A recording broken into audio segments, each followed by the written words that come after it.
ரத்தினவாணி சமுதாய வானொலி வழங்கும்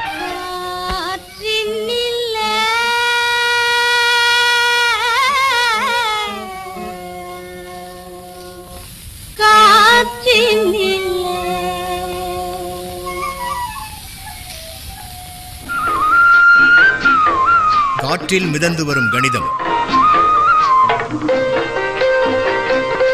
காற்றில் மிதந்து வரும் கணிதம் இந்திய அரசு அறிவியல் மற்றும் தொழில்நுட்பத்துறையின் ஓர் அங்கமான தேசிய அறிவியல் மற்றும் தொழில்நுட்ப தொடர்பியல் குழுமத்தின் ஆக்கம் ஊக்கம் ஆதரவுடன் ரத்தினவாணி சமுதாய வானொலி தயாரித்து வழங்கும் காற்றில் மிதந்து வரும் கணிதம்.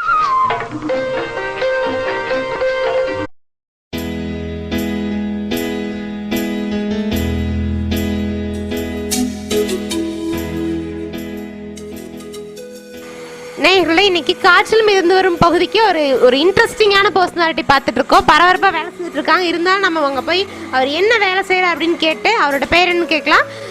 இவர் பார்த்தீங்கன்னா காஸ்மிக் கோல்டு டெக்னு போர்டு போட்டிருக்கு. அவங்க என்ன வேலை செய்கிறாங்க, அவரோட பேர் என்னன்னு கேட்கலாம். வணக்கம் சார். வணக்கம், சொல்லுங்கள். உங்கள் பேர் என்ன, இந்த கம்பெனி என்னென்ன மாதிரி ஒர்க் அப்படிங்கிறத சொல்ல முடியுங்களா? நம்ம கோல்டு மெல்ட்டிங் பண்ணுற மிஷின் தயாரிக்கிறேங்க. அப்போ அது வந்துட்டு இப்போ கஸ்டமரை வந்துட்டு ஆர்டர் பிடிச்சி அதை வர்ற கஸ்டமர் இது பண்ணிகிட்ருக்குறோம்.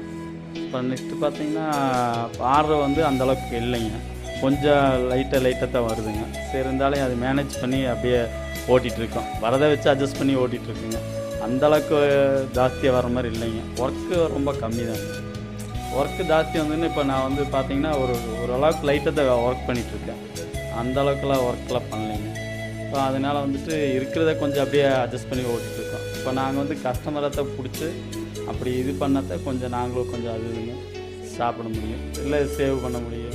ஒன்றும் பண்ண முடியலைங்க. பெட்ரோல் இதெல்லாம் வந்துட்டு அடிக்கடி டவுனுக்கு போனால் ஒரு 100 ரூபா இது பண்ணி ஊற்ற வேண்டியது இருக்குங்களா. அப்போ அதனால் வந்துட்டு அதெல்லாம் கொஞ்சம் கஷ்டமாக தான் ஓடிட்டுருக்கு. இருந்தாலும் அட்ஜஸ்ட் பண்ணி அப்படியே ஓட்டிகிட்ருக்கோம். உங்கள் பேர், உங்களோட குடும்ப முறைகள்? இப்போ எங்கள் குடும்பத்தில் பார்த்தீங்கன்னா ஒரு 8 பேர் இருக்காங்க. 8 பேரில் வந்துட்டு 2 பேருக்கு மேரேஜ் இல்லைங்க. இப்போ எல்லாத்துக்கும் அண்ணா அக்கா எல்லாத்துக்கும் மேரேஜ் ஆயிடுச்சு. அப்போ அவங்க இதில் எல்லாம் பார்த்தாங்க, அக்கா இவங்களெல்லாம் நாங்கள் தான் பார்த்துட்ருக்கோம். ஏதோ வர்ற வருமானத்தை வச்சுட்டு அப்படியே இது பண்ணிகிட்ருக்கோம். வாடகை வீட்டில் தான் இருக்கோம். வாடகை பார்த்திங்கன்னா ஒரு 4500 வருதுங்க. அப்போ அக்கா வீட்டுக்கு பார்த்திங்கன்னா 3800 வருது. இப்போ இங்கேருந்து எல்லாம் பண்ணி தான் கொடுத்து பண்ணிகிட்ருக்கோம். அதனால் இங்கே அந்தளவுக்கு வருமானம் ஒன்றும் இல்லைங்க, லைட்டாக தான் வந்துட்டுருக்கு. உங்கள் பேருங்க சார்? என் பேர் ராமகிருஷ்ணனுங்க. நீங்கள் எவ்வளோ நாளாக வேலை செஞ்சுக்கிறீங்க? இங்கே முதலாளி நீங்கள், தொழிலாளி? நான் தொழிலாளி நானே, முதலாளி நானே. 1 இயராக ஒர்க் பண்ணிகிட்ருக்கேன். 1 இயராக ஒர்க் பண்ணிட்டுருக்கீங்க. சரிங்க, ரொம்பவே நல்லது. இந்த கையில் என்னமோ ஸ்கேல் வச்சுருக்கீங்க, அதை பற்றி கொஞ்சம் சொல்லுங்களேன். என்ன வச்சுருக்கீங்க, உங்களோட தொழில் பற்றி? கையில் ஸ்கேலாக வச்சுருக்கீங்களா? பார்த்தா பயமாக இருக்குது. இல்லை, அதெல்லாம் ஒன்றும் இல்லைங்க, சும்மா இன்ச்சஸ்ஸு மெஷர் பண்ணுறதாங்க. அதை பற்றி கொஞ்சம் சொல்லுங்கள். அந்த இன்ச்சஸ்க்கும் அந்த மெஷர்மெண்ட்டுக்கும் என்ன வித்தியாசம் சொல்லுங்கள். இன்ச்சஸ்க்கு மெஷர்மெண்ட்டுக்கு பார்த்தீங்கன்னா 10 mm அப்படிங்கிற மாதிரி இருக்குங்க இன்ச்சஸ்ஸு. அப்போ இன்ச்சின்னு பார்த்தீங்கன்னா 1 இன்ச்சு 2 இன்ச்சு 13 14 அந்த மாதிரி இன்ச்சு கணக்குங்க. எம்என் பார்த்தீங்கன்னா 10 mm 20 mm அந்த மாதிரி கணக்கு. அப்போ அந்த அளவு பார்த்து மெஷர்மெண்ட்டு அக்யூரேட்டாக வேணுன்னா நம்ம 10 mmனா 10 mm கரெக்டாக வச்சா உங்களுக்கு வந்து மெஷர் அக்யூரேட்டாக கிடைக்கும். இப்போ 13 வச்சா வந்து வராதுங்க. அப்போ இதில் பார்த்தீங்கன்னா இன்ச்சில் பார்த்தீங்கன்னா கம்மியாக இருக்கிற மாதிரி இருக்கும். அப்போ அதில் பார்த்தீங்கன்னா ஜாஸ்தியாக இருக்கிற மாதிரி, அதெல்லாம் கொஞ்சம் இதாக இருக்குதுங்க. அதனால் வந்துட்டு இதில் தான் பார்க்குறேன், எம்எம்மில் தான் பார்த்து வச்சா தான் அக்யூரேசி கரெக்டாக கிடைக்கும். அப்போ கிடைக்கும்போது உங்களுக்கு வந்து பாக்ஸ் பின்சிங் கிடைக்கும். இப்போ பின்சிங்கை பண்ணால் தான் பார்ட்டிகளை வாங்குவாங்க. நம்மளும் அப்போ தான் இது பண்ண முடியுங்க. ஸோ நீட்டான அக்யூரேட் கிடைக்கிறது பார்த்தீங்கன்னா மில்லிமீட்டர் தான் கிடைக்கும், இன்ச்சஸில் வந்து கிடைக்காது அப்படின்னு சொல்கிறீங்க. ஸோ ஏதாவது ஒரு மெஷர்மெண்ட்டுக்காக நம்ம இன்ச்சஸ் யூஸ் பண்ணிக்கிறோம். சரி, ஒரு மெமரி இதுக்கு வேண்டிய டக்குன்னு சொன்னால் புரிஞ்சுக்குவாங்கள்ல, அதுக்கு வேண்டிய இன்ச்சஸ் 13 14 சொன்னால் டக்குன்னு இதாகிக்குவாங்க. அதே எம்எம் கணக்கு சொன்னால் என்ன மில்லிமீட்டரில் சொன்னால் என்ன சொல்கிறாங்க, ஐயோ புரியலைங்க, திரும்ப கேட்பாங்க. அப்போ ஷார்ட்டாக சொன்னால் 27 அப்படின்னு சொன்னால் புரிஞ்சுக்குவாங்க.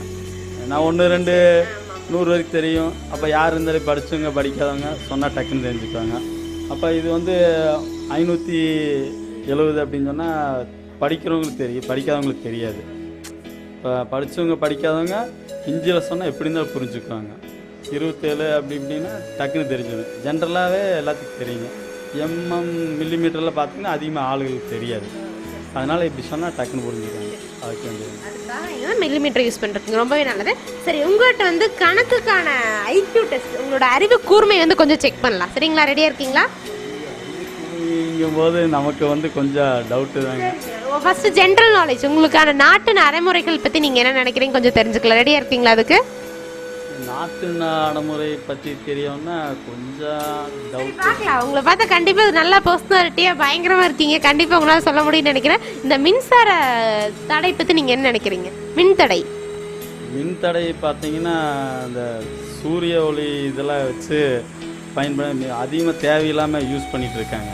கரண்ட்டு வெட்டி செலவெல்லாம் நிறைய பேர் பண்ணிகிட்ருக்காங்க. அதனால் வந்துட்டு பொதுமக்களுக்கு அதிகமாக கரண்ட்டு போய் சேர மாட்டேங்குது. அடிக்கிறதாட்டி கரண்ட்டு கட்டுன்ட்டு வர்றாங்க. அப்புறம் ரெண்டாவது பார்த்திங்கன்னா உங்களுக்கு வந்து அந்த சூரிய ஒளி கதிர் இருக்குல்லங்க, அதன் மூலிமா வந்து ஒரு நம்ம தேவைகளுக்கு மட்டும் சின்னதாக இது பண்ணிட்டா இப்போ கரண்ட்டு ரொம்ப சேவ் ஆகும். அப்போ எனி டைமு கரண்ட் இருக்கும், கரண்ட்டு ப்ராப்ளம் எதுவும் வராது. அப்போ அந்த மாதிரி பண்ணிவிட்டா நமக்கு ரொம்ப சேஃப்டிங்க.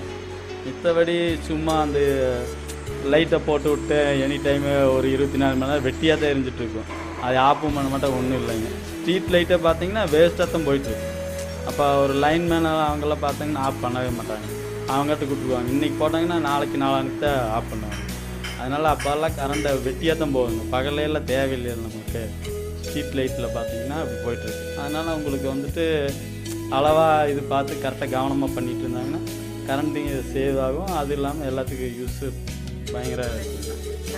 ரொம்பவே அழகாக சொன்னீங்க. ஸோ சூரிய ஒளியினால் கிடைக்கிறத வந்து பயன்படுத்திக்கணும் வீட்டு தேவைகளுக்காக. தொழிற்சாலைகளுக்கு வந்து கரண்ட்டை வந்து கட் பண்ண முடியாது. ஸோ அதை வந்து நாங்கள் எங்களுக்கு கொடுத்தே தான் ஆகணும். ஸோ தொழிற்சாலைகளுக்கு கரண்ட் கொடுக்கலாம். சின்ன சின்ன தேவைகளுக்கு வந்து நம்ம வந்து சூரிய ஒளியை பயன்படுத்தி அதை யூஸ் பண்ணி நம்ம என்ன பண்ண முடியுமோ அதை வந்து பண்ணிக்கலாம் அப்படின்னு ரொம்பவே மக்களுக்கு யூஸ்ஃபுல்லான ஒரு இன்ஃபர்மேஷன் கொடுத்தீங்க. ரொம்பவே நல்லது. சரி, இதுக்கப்புறம் பார்த்தீங்கன்னா ஒரு சின்ன ஒரு ஐக்யூ டெஸ்ட் உங்கள்கிட்ட, கணக்கோட திறமை உங்கள்கிட்ட எப்படி இருக்குன்னு செக் பண்ணலாம். இதுக்கு ஒரு சின்ன கொஸ்டின். ஒருத்தர் வந்து பொன்னன் அப்படிங்கிற ஒருத்தர், சரிங்களா, என்ன பண்ணுறாரு, ஒரு 1000 ரூபா எடுத்துக்கிறாரு. கையில் ஒரு 1000 ரூபா எடுத்துகிட்டு ஜாலியாக சந்தைக்கு போயிட்டுருக்காரு. போயிட்டு என்ன பண்ணுறாரு, அவங்க ஒய்ஃப் என்ன சொல்லி விடுறாங்க, எனக்கு வந்து அரிசி மூட்டை, கோதுமை மூட்டை, உப்பு எல்லாம் வாங்கிட்டு வந்துருங்க அப்படின்னு சொல்லி விடுறாங்க. எப்பவும் போல் சொல்லி விட்டதுக்கு என்ன சரி அப்படின்னு இவரும் போகிறாரு. அங்கே போய் பார்த்தா ஒரு அரிசி மூட்டையோட விலை பார்த்தீங்கன்னா 100 ரூபாய்ன்னு சொல்கிறாங்க. ஒரு அரிசி மூட்டையோட விலை 100 ரூபாய்ன்னு சொல்கிறாங்க. அப்புறம் கோதுமை மூட்டைக்கு வந்து ஒரு மூட்டை வாங்கினா 30 ரூபாய்ன்னு சொல்கிறாங்க, சரிங்களா. அதுக்கப்புறம் உப்பு மூட்டை பார்த்தீங்கன்னா 5 ரூபாய்ன்னு சொல்கிறாங்க, சரிங்களா. பட் இவர் ஒய்ஃப் என்ன சொல்லிடுறாங்க, கண்டிப்பாக நீ 100 மூட்டையோட தான் வீட்டுக்கு வரணும் அப்படின்னு கண்டிஷன் போட்டு அனுப்பிச்சிடுறாங்க. அதனால் இவர் என்ன பண்ணுறா, ஐயோ 100 மூட்டை எப்படா வாங்கன்னு கணக்கு போட்டு யோசிச்சுட்டே இருக்காரு. ஸோ அவர் கையில் பார்த்தீங்கன்னா 1000 ரூபா இருந்துச்சு. பட் வந்து அவர் 100 மூட்டை வந்து வாங்கிட்டு போகணும் அப்படின்னா அவர் எத்தனை ரூபாய்க்கு எவ்வளோ மூட்டை வாங்கியிருப்பாரு உங்களுக்கு கணக்கு புரிஞ்சுக்குன்னு நினைக்கிறேன். ஒரு அரிசி மூட்டைக்கு வந்து 100 ரூபா, ஒரு கோதுமை மூட்டைக்கு 30 ரூபா, ஒரு உப்பு மூட்டைக்கு 5 ரூபா. ஆனால் வந்து அவர் வந்து 100 மூட்டைகள் வந்து வீட்டுக்கு எடுத்துகிட்டு போகணும். அது ஏதாவது ஒரு 100 மூட்டைகள், இந்த மூணு வகையில் ஏதாவது ஒரு 100 மூட்டைகள் எடுத்து போகணும். ஸோ பதில் உங்களால் யோசிச்சு சொல்ல முடியுமா? பார்த்தீங்கன்னா அதாவது அப்போ 100 மூட்டை கொண்டு போனோம்னா அப்போ அரிசி மூட்டை ஒரு 5 வாங்கலாங்க. அப்போ அரிசி மூட்டை ஒரு 5 வாங்கினா அப்போ கோதுமை ஒரு மூட்டை 30 ரூபாங்க. அப்போ வந்து அதில் ஒரு 3 மூட்டை வாங்கலாம். அப்புறம் மிச்சம் பார்த்தீங்கன்னா மிச்சம் அந்த உமி இருக்குங்க, அது வந்து பார்த்தீங்கன்னா 94 மூட்டை வாங்கலாம். 94 மூட்டை வாங்கினா இப்போ கணக்கு பார்த்தீங்கன்னா 1000 ரூபா கரெக்டாக வரும். 1000 ரூபா கணக்கு வந்து கரெக்டாக இருந்துச்சுங்க. அரிசி மூட்டைக்கு 5க்கு 500 ரூபா சொன்னீங்க. கோதுமை மூட்டைக்கு 3 போட்டால் 3 போய் 90 ஆயிடுச்சுங்களா, கணக்கு அதிகமாக வரும். ஸோ கோதுமை மூட்டை 1 வாங்கிக்கலாமா நம்ம? ஸோ இதுக்கு 5 ஆச்சு, இது 1 போட்டோம்னா நமக்கு 30 ரூபா, 5க்கு 500, 530, 94 மூட்டை உப்பு மூட்டை வாங்கலான்னு சொன்னீங்க.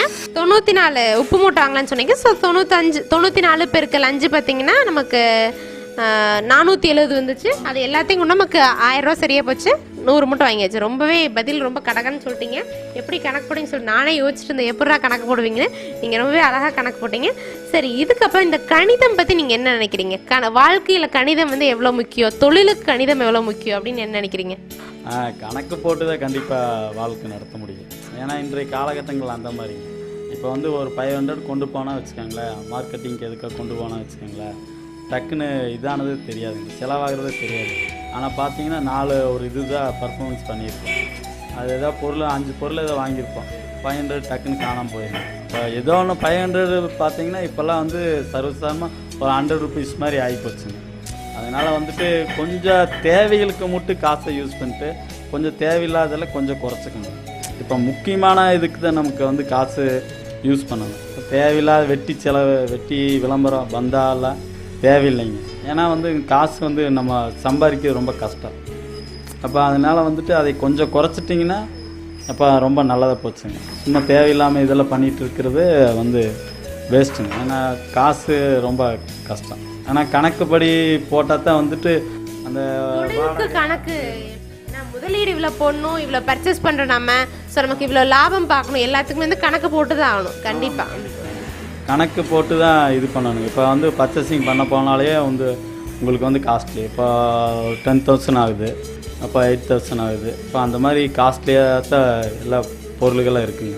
இப்போ நம்ம கொண்டு போனாலையும் அந்த பொருளெல்லாம் வந்துட்டு ரொம்ப காஸ்ட்லி இருக்கிறதுனால நம்ம கொண்டு போகிற காசுக்கு பத்தாது. அப்போ இருக்கிறத பார்த்து அட்ஜஸ்ட் பண்ணி கணக்கு கால்குலேஷன் பண்ணி அப்போ அதுக்கு தகுந்த மாதிரி வாங்கிட்டு வரவை விட செலவு வந்து நம்ம கம்மியாக பண்ணிக்கலாம். ஆமாம்ங்க, செலவு கம்மி, லாபத்தை வந்து நம்ம பார்க்கலாம். லாபத்தை வந்து கொஞ்சமாவது லைட்டாக பார்க்க முடியும். நம்ம வாட்டுக்கு எல்லாம் இது பண்ணிட்டு பார்த்தீங்கன்னா அவங்களுக்கு லாபம் ஒன்றும் இருக்காது. இப்போ சாப்பிட்றதுக்கும் ஒர்க் பண்ணுறதுக்கும் அந்த மாதிரியே தான் போயிட்டுருக்குமே தவிர கரெக்டான இது கிடைக்காது. அதனால் வந்துட்டு கணக்கு போட்டு வாழ்ந்தால் கொஞ்சம் வாழ்க்கையில் கொஞ்சம் லைட்டாக இருக்கலாம். ரொம்ப பெரிய ஆளாகத்தையும் நார்மலாக வாழ்ந்துட்டுருக்கலாம். இப்போ ஸ்கூல் ஃபீஸு அந்த மாதிரி இதெல்லாம் வந்து கட்டுற கொஞ்சம் ஈஸியாக இருக்கும்.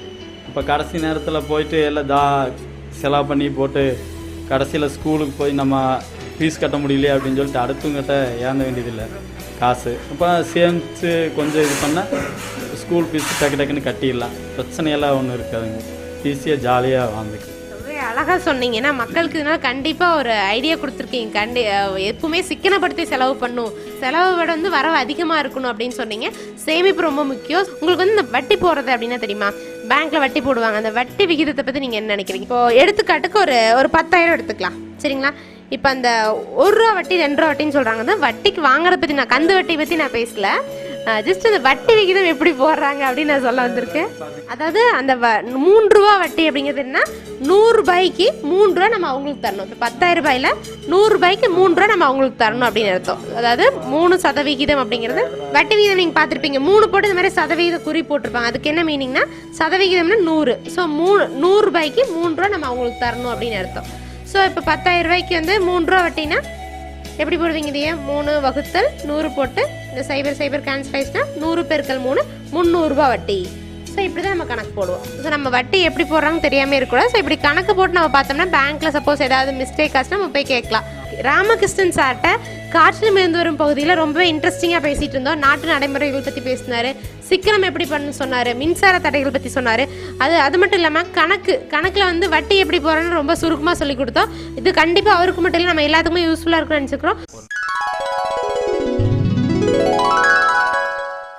நேயர்களே, நம்ம இன்னைக்கு காற்றில் மிதந்து வரும் கணிதம் பகுதியில் ராமகிருஷ்ணன் சார், அதாவது காஸ்மிக் கோல்டு டெக்கோட ஒன் ஆஃப் த பார்ட்னர், அதாவது அங்கே வந்து பார்ட்னர் மாதிரி வேலை செய்யல, ஒரு தொழிலாளி மாதிரி தான் வேலை செஞ்சுட்டு இருந்தார். அவரு பார்த்திங்கன்னா ஒரு யூஸ்ஃபுல் இன்ஃபர்மேஷன் வந்து நமக்கு கொடுத்தாரு. அதாவது மெஷர்மெண்ட் பற்றி நம்ம அவர்கிட்ட பேசிகிட்டு இருந்தோம். அவர் பார்த்திங்கன்னா கையில் ஒரு ஸ்கேல் வச்சு இன்ச்சஸ்க்கும் மில்லிமீட்டருக்கும் இருக்கிற, அதாவது எம்எம் அவர் சொன்னார், எம்எம்க்கு இருக்கிற டிஃப்ரெண்ட் அவர் சொன்னார். இந்த இன்ச்சஸ் அப்படிங்கிறது நம்மளோட ஏரியாவில் இன்ச் அப்படின்னு சொல்லலாம், இன்ச்சு அடி முழம் அப்படின்னு வந்து நமக்கு தெரியும். ஆனால் வந்து இதவே போய் நீங்கள் ஜப்பான்லேயோ பாகிஸ்தான்லேயோ ஒரு வெளிநாட்டிலேயோ போய் சொன்னால் இன்ச் கணக்கு கொடுங்கன்னு சொன்னால் தெரியாது. ஸோ வேர்ல்டு ஃபுல்லாக ஒரே மெஷர்மெண்ட்டாக இருக்கணும், ஒரே அளவுகளாக இருக்கணும் அப்படின்னு ஒரு வரையறுக்கப்பட்டதாக வந்து ஸ்டாண்டர்ட் மெஷர்மெண்ட் சொல்லுவாங்க. அதாவது centimetre, metre, millimetre, micrometre, nanometre, இது மாதிரி சொல்கிறத வந்து ஸ்டாண்டர்ட் மெஷர்மெண்ட் சொல்லுவோம். இந்த ஸ்டாண்டர்ட் மெஷர்மெண்ட்டில் எடுக்கிற அளவுகள் தான் வந்து ரொம்பவே துல்லியமாக இருக்கும். இதே இன்ச்சஸில் எடுத்தோம்னா நமக்கு வந்து அளவு வந்து கரெக்டான அக்யூரேட்டான அளவுகள் வந்து நமக்கு கிடைக்காது. அதனால தான் வந்து எல்லா பக்கமே வந்து ஸ்டாண்டர்ட் மெஷர்மெண்ட் மெஷர் பண்ணுறோம். இதில் பார்த்தீங்கன்னா இதுக்கான அளவுகள் நம்ம இப்போ சொல்ல போகிறோம். அதாவது ஒரு மீட்டர் பார்த்தீங்கன்னா எதுக்கு ஈக்குவலாக இருக்கும், ஒரு மீட்டர் நீங்கள் டேப் எடுத்துட்டிங்கன்னா அது எதுக்கு ஈக்குவலாக இருக்குன்னா 100 சென்டிமீட்டருக்கு ஈக்குவலாக இருக்கும், சரிங்களா? அதுக்கப்புறம் ஒரு மீட்டர் பார்த்தீங்கன்னா அதை மில்லி மீட்டராக பிரித்தோம் அப்படின்னா அந்த சென்டிமீட்டரே இன்னும் கொஞ்சம் மில்லி மீட்டராக பிரித்தோம்னா அதை விட இன்னொரு பங்கு. அதாவது 1 மீட்டர் அதை வந்து எதுக்கு ஈக்குவல்னா 1000 மில்லிமீட்டருக்கு வந்து சமமாக இருக்கும். அது மட்டும் இல்லாமல் எவ்வளோ இன்ச்சஸ்க்கு ஈக்குவலாக இருக்கும் அப்படின்னு கேட்டிங்கன்னா 39.3 இன்ச்சஸ்க்கு வந்து அது ஈக்குவலாக இருக்கும். அது மட்டும் இல்லாமல் அடிக்கணக்கு சொல்லுவாங்க, நம்ம ஊரில் கேள்விப்பட்டிருப்பீங்க, அடி அப்படின்னு சொல்லுவாங்க. 1 மீட்டர் பார்த்தீங்கன்னா எவ்வளோ அடிக்கு ஈக்குவலாக இருக்குன்னா 3.28 அடிக்கு வந்து அது ஈக்குவலாக இருக்கும். ஸோ 1 மீட்டர் பார்த்தீங்கன்னா நம்மளோட கணக்குப்படி இன்ச்சஸாகவும் அடியாகவும் பிரிக்கலாம். அது மட்டும் இல்லாமல் அந்த மீட்டரை வந்து சென்டிமீட்டராகவும் மில்லிமீட்டராகவும் ரொம்ப துல்லியமாக சின்ன சின்ன அளவு எடுக்கிறதுக்கும் யூஸ் பண்ணிக்கலாம். இவங்க பார்த்தீங்கன்னா இந்த தங்கத்தை பூட்டி வைக்கிறதுக்கான பெட்டி செய்கிறான்னு சொன்னாங்க. அதில் வந்து அக்யூரேட்டான எண்டிங் வரணும், ஃபினிஷிங் வரணும் அப்படிங்கிறதுக்காக மில்லிமீட்டர் யூஸ் பண்ணுறாங்க.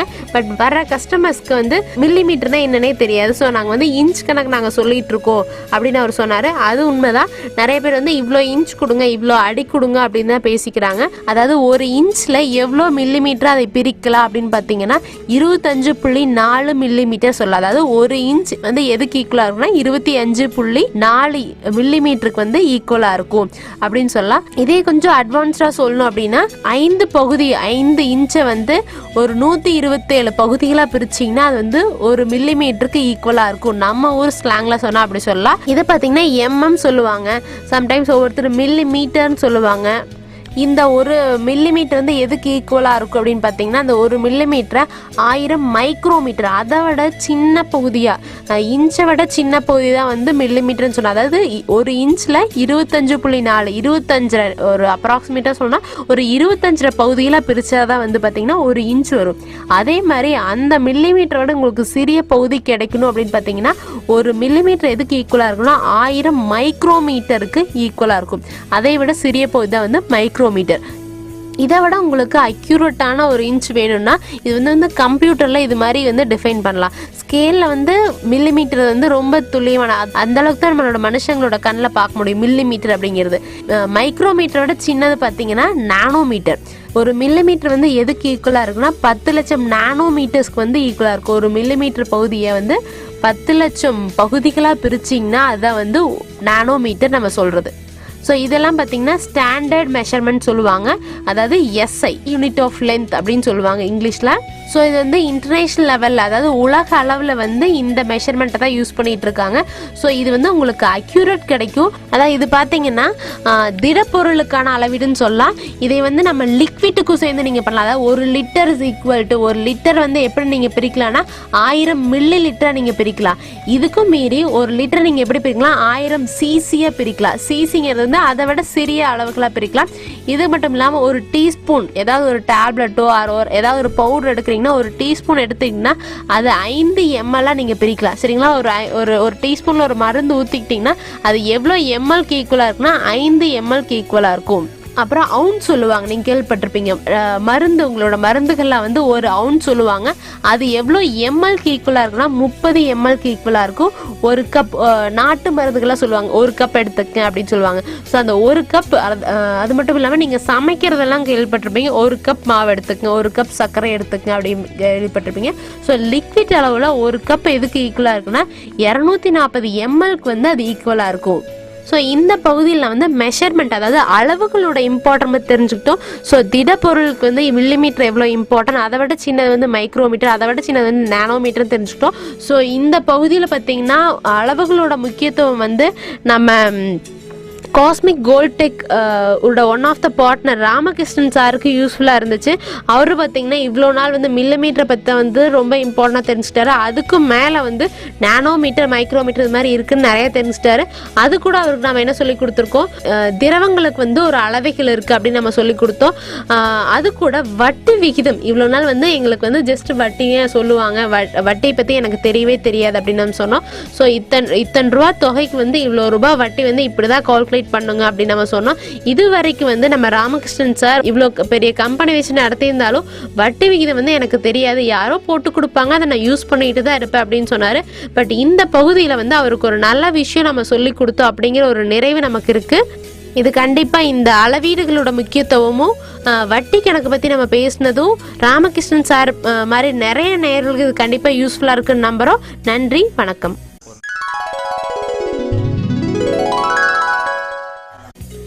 நேயர்களே, இன்றைக்கி திரு ராமகிருஷ்ணன் அவர்களும் நம்மளுடைய கணித ஆசிரியையும் உரையாடலை வந்து கேட்டிருப்பீங்க. இதில் கணக்கோட முக்கியத்துவத்தை வந்து ரொம்ப அழகாக நம்மளுடைய கணித ஆசிரியை வந்து சொல்லியிருந்தாங்க. அதாவது கணக்கு அப்படின்னாலே பார்த்திங்கன்னா அளவுகள் அப்படின்னு சுருக்கமாக சொல்லலாம்.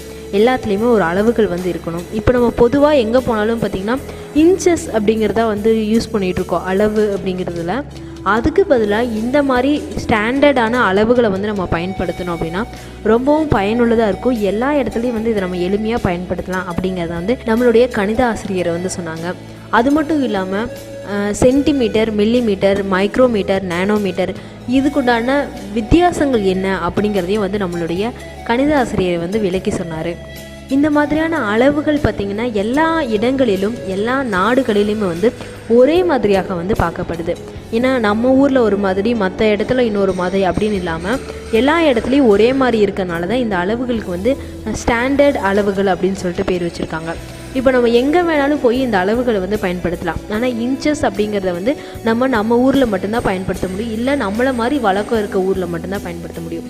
நம்ம வெளியே இப்போ போகிறோம், வெளி ஊருக்கு இல்லை வெளிநாட்டுக்கு வந்து போகிறோம் அப்படின்னா அங்கே போய் இன்ச்சஸ் அப்படின்னு சொல்லும்போது அவங்களுக்கு தெரியாது. இன்னமும் நம்ம ஊரில் வந்து பாட்டி தாத்தாலாம் சொல்லுவாங்க, நாங்கள் வந்து அடிக்கணக்கு, படிக்கணக்கு அப்படின்ட்டுலாம் சொல்லுவாங்க. இதெல்லாம் பார்த்திங்கன்னா வெளியே போய் சொன்னால் அங்கே இருக்க மக்களுக்கு வந்து தெரியாது. ஏன்னா அவங்களுக்கு வேறு ஒரு வழக்கு இருக்குது. இந்த மாதிரி ஊருக்கு இருக்க வழக்கம் இல்லாமல் எல்லா இடத்துலையும் ஒரே மாதிரி ஸ்டாண்டர்டாக இருக்கிறதா வந்து இந்த ஸ்டாண்டர்ட் அளவுகள். அதுதான் வந்து இப்போ நம்மளுடைய கணிதாசிரியை வந்து ரொம்ப அழகாக வந்து விளக்கி சொன்னாங்க. நம்மளும் எல்லா இடங்களையுமே வந்து இந்த ஸ்டாண்டர்ட் அளவுகளை பயன்படுத்தோம் அப்படின்னா நமக்கு வந்து ரொம்பவுமே பயனுள்ளதாக இருக்கும்.